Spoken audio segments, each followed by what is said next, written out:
a very fantastic quote that I have up on the slides here. It's not a quote from me, it's a quote from somebody who is not my direct mentor, but my indirect mentor, somebody who inspires me the way that I like to conduct myself in research, and that is Margaret Law. And you may have heard recently that Margaret Law has passed away, and Margaret Law was very instrumental in shaping our field of fire safety engineering. She was an exemplar.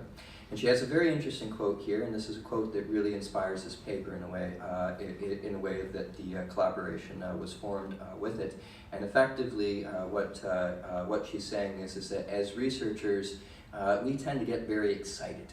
We tend to find a rabbit hole and go down and keep exploring, and sometimes we miss the big picture. I think we're all guilty of it. I'm guilty of it. I think that the presentation that I'm going to show you is pretty much an example of some things that researchers can do with consulting engineers. It isn't too complicated, but can solve or at least address a very important problem. Effectively, with that scenario is that it's really a cyclic relationship between researchers and practitioners. If we want our work to be used, we have to talk to consulting engineers or practitioners. If we don't, our work isn't going to be used. If we don't educate them, it's not going to be used. But it's a two-way street. They also have to talk to us. They also have to say to us, what do they need solved so that we can solve things. Our job as engineers is to come up with a solution. I hear people always say, I don't like timber, I don't like concrete. The reality is that society does want timber, society does want concrete. As engineers, we have to put that aside and come up with solutions. So I think it's a powerful aspect. The motivation between this project really stemmed actually to me from a project that was introduced in 2015 in Canada. In Canada, there are very few fire engineers, very few researchers, very few practitioners. The number you can count with your fingertips. In this photo, I left it black and white. It is in color, but it's a concrete building that's on fire. Don't worry, I'm not going to trash concrete this time around. In fact, I have some very good things to say about concrete. But what happened in this particular fire was there's a pre-stressed concrete girder.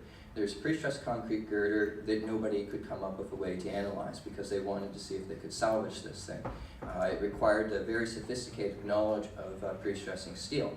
And basically if you like to follow what you'll find on the internet between consulting engineers, I certainly did, and I encountered a little thread that actually had my name being spoke left and right.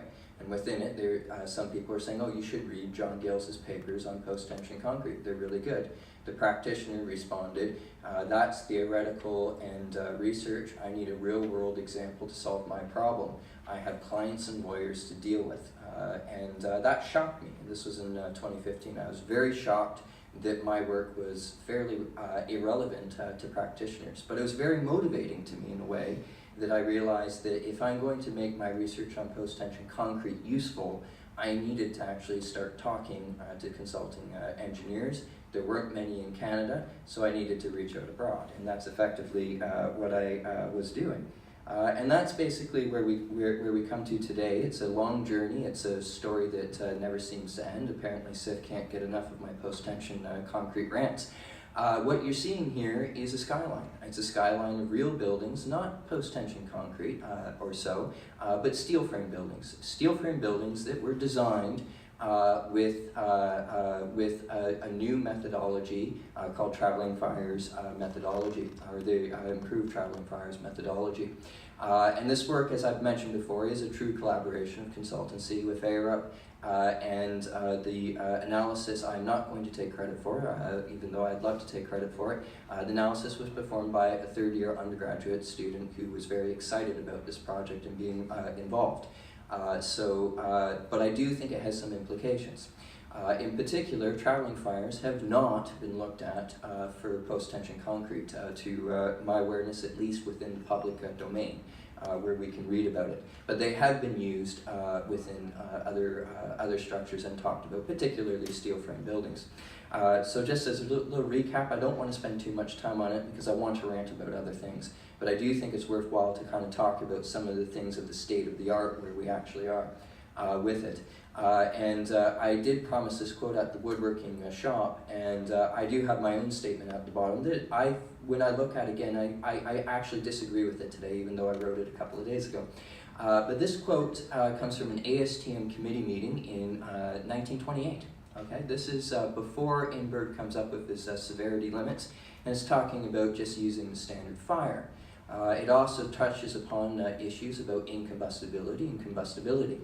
And some of those challenges about using standard fire, things that we spent 6 hours talking about yesterday at this workshop. The reason I want to highlight this is what they said at the end of this this quote, and this is by the chair of ASTM at the time, is we just don't have the science to come up with something better, so this is what we're going to use.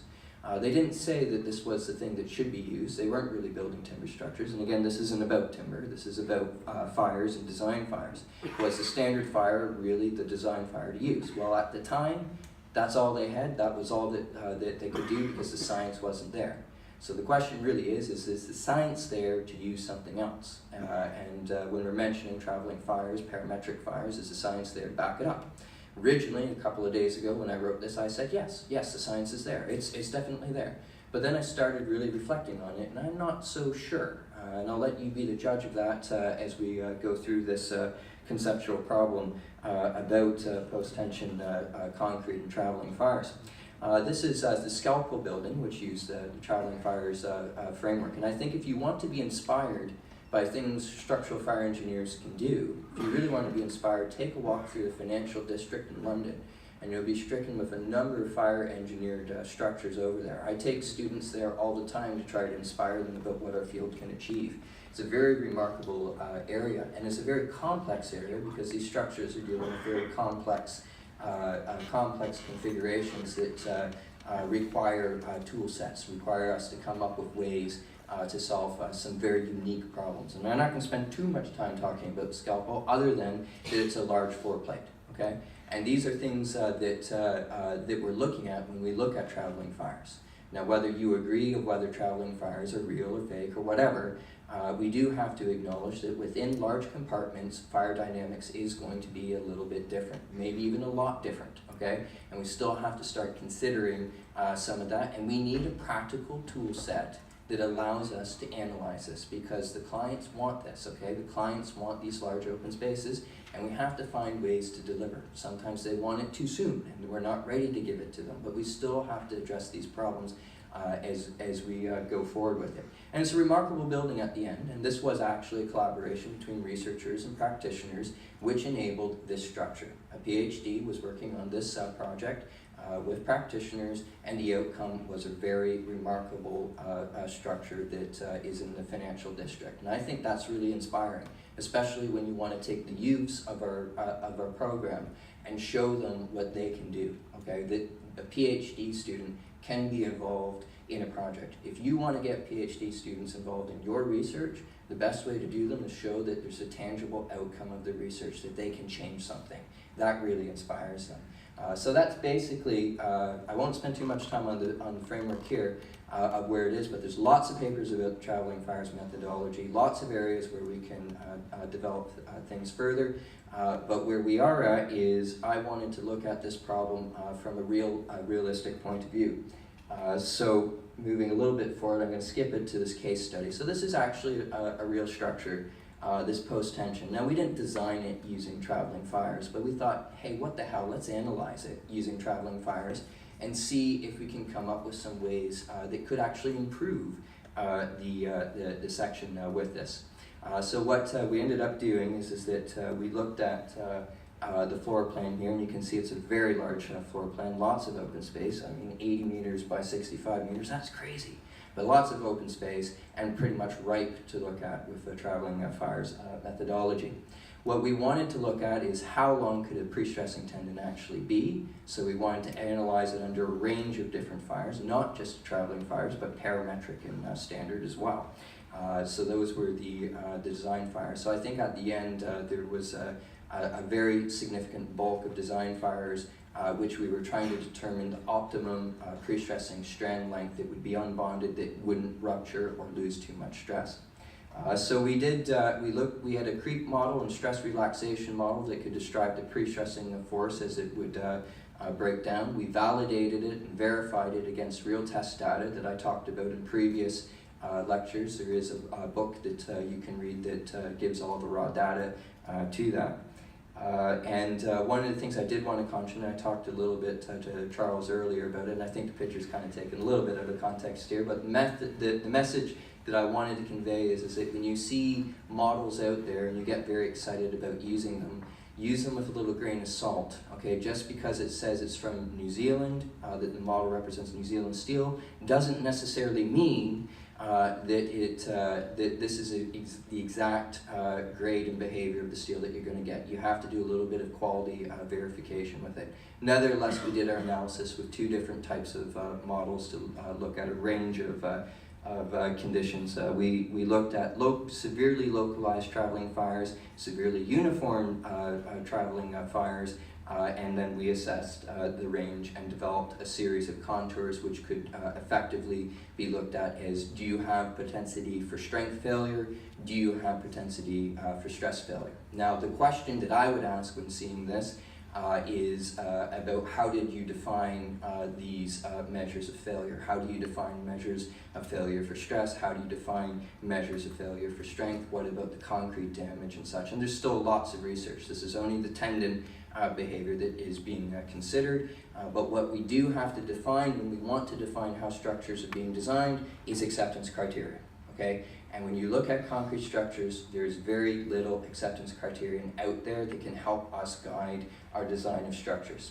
The ASCE will be producing a manual of practice that lists the acceptance criterion that tells designers how they can design their structures. You're going to get lots of guidance in that document for steel structures, but not so much for concrete structures. There are lots of gaps for concrete structures that can say how much deformation can we have, how much deflection can we have. There's gaps that need to be done. These are what practitioners are after. We need to be developing these acceptance criteria that will allow us to actually design one of these buildings. The gaps in traveling fires, well, we need real test data out there, okay? And people are working on this. These are 2 examples of tests that have been done. People need to be looking at real test data. It's not helping us going out and changing the traveling fires methodology too much. We need test data to say, is this actually a credible scenario? We need test data that will back this up, and people are working on that. These are things that practitioners are asking for. And this is basically kind of how I really leave it. I think that this paper to me was really fun to work on with another student, with a practitioner, really coming up, and because of time I don't really have too much time to go into it, but we came up with a conclusion that about 46 meters was the longest length of tendon that you could have before you risked having a failure of the tendon that could consequence and stability issues with it. So I'm going to thank you for your time. Apologize, I ran a little bit over at length, well, you asked for more slides this year, so you really asked for it, okay? So thank you very much for your time.